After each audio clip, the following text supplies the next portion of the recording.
The quest for Chipotle sponsorship still continues, but there's good news on that front. First off, I'd like to give a huge shout out to my boy Chris Thompson. I tagged Chipotle in a post a couple weeks ago, and Chris said if this comment gets 100 likes, I'll buy Ari Chipotle once a week for the next 2 months. And well, thank you everyone who liked that comment, because Chris is now buying me Chipotle once a week for the next 2 months. I think I only got a couple weeks left, but luckily, and this is why I'm wearing a sweatshirt even though it was like 95 degrees today. Continuing on the trend of doing things maybe a rather unconventional way, I have a new sponsor, and they have nothing to do with triathlon. It's a dating website, couple.com. God damn it. And yeah, so couple.com reached out and offered to pay for my Chipotle until Chipotle comes through with that VIP card. So, you know, I'm married to the game, but if you're lonely, couple.com, support my sponsors. I'm sponsored by a dating website now. The ultimate goal is to get couple.com on the down tube of my bike. We'll keep working to get there. But anyway, thank you for this Chipotle, couple.com. Really appreciate it. They really know how to spread the love. I will say that. All right, it's a different day now, which is why it's lit in the back now. It's been a while, so I guess, yeah, 3 questions, maybe 4. We'll see. First one, how are you? I'm struggling. I won't lie. That plays into question number 2, which is why didn't you do Oceanside? I guess I kind of f***ed that one up since literally the day I got here. So if we go back to day 1, where days -1, 2, and 3 were driving 38 hours from Connecticut to Arizona, get in at like 8-something p.m., basically go to sleep. Me and Lionel head to Aqua Bear the next morning, do a hard swim. I was feeling good. I hadn't done anything for 3 days, so I felt good enough. I swam hard. Then we take the road bikes out and rode, I don't know, 230, 240 watts for an hour. And then did 12 by K, and it was like 70-something degrees. It was coming from Connecticut, where it was winter. It was the dead of winter. It was quite cold. So yeah, that was all I was thinking about, was, you know, driving across the country. It was like, oh, I just can't wait to exercise again. So I was like, okay, I'll take today. I'll just get all the jitters out, have a hard day, and then I'll recover.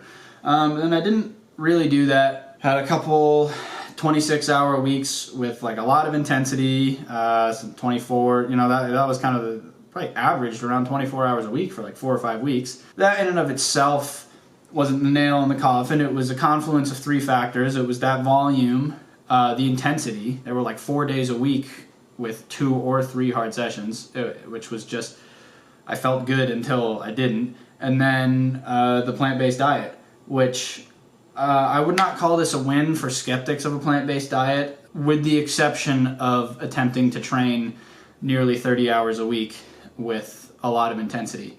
I think before, when I was training less, you know, closer to 20 hours a week with a little bit less intensity, it was fine. It was working for me. So I'm not doing that anymore. Back on the animal products, just because I thought the plant-based diet was giving me an edge, and maybe it was, but it's not at this point. I mean, it was dumb, and I even released a f***ing video training through overtraining, where anyone with half a brain probably could have seen how that one was going to go. And yeah, that's how it went. You know, I should have really rested, and I didn't. And then by the time I realized I really needed to rest, I couldn't just take a day or 2 easy. You know, I tried that going to Albuquerque. I took 4 days pretty dim doing nothing. But it was too late.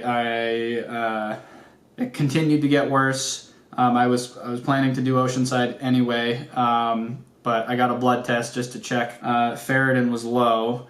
I'm not sure if that was, you know, the cause, or if it was just an effect. Continued to get worse, and it got to the point where 3 days in a row, I could not finish this. Like, I couldn't finish the swim, even just easy. Couldn't just finish it easy. So decided not to do Oceanside, take a complete reset. Took, you know, a week and a half pretty much completely off. I did very, very, very easy sessions just to ease my mind because I was having trouble just sitting around and finding things to do. But basically took a complete reset. So I didn't do Oceanside, but that's where I am now. And I started to build back up, and then 4 days in, I crashed my bike. So that was super annoying. Just got road rash, and my hand hurts a bit, but nothing's broken. But that's the truth. That's where I'm at. There's not really any crazy good news. I'm now at the beginning of week 2 of this build up. I did like 15 or 16 hours last week with 1 or 2 pretty easy sessions.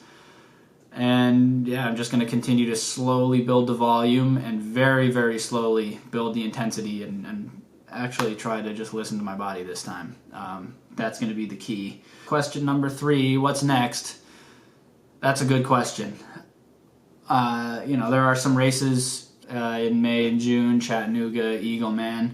There's the LA Triathlon Olympic distance where the swim to bike run ratio is pretty horrible for a poor swimmer like me. But it'll be good to just get a race in. So, we'll look at the options, but the main focus that my mind is on is Lake Placid, July 24th, Ironman debut. So just getting to the start line there, healthy and reasonably fit, is the goal. So, but I'm just taking it day by day at this point, trying to train. I definitely am. The least fun part of this is not getting better. I was getting worse for weeks.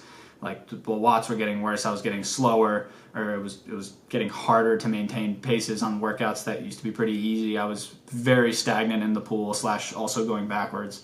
So for a professional athlete or any athlete, triathlon is all people get hooked on it because of the improvement aspect. You're better the next week than you were before.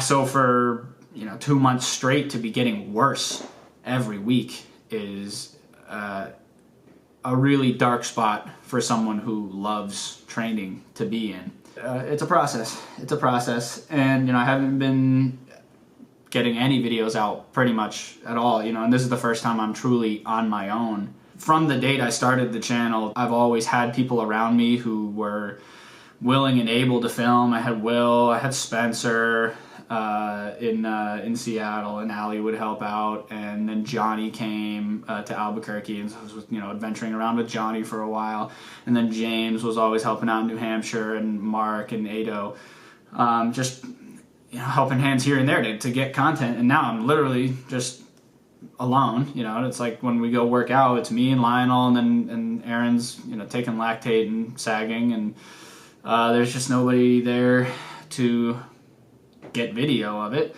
and that's fine. I like making videos, but it's not the end all be all. Like I'm surviving.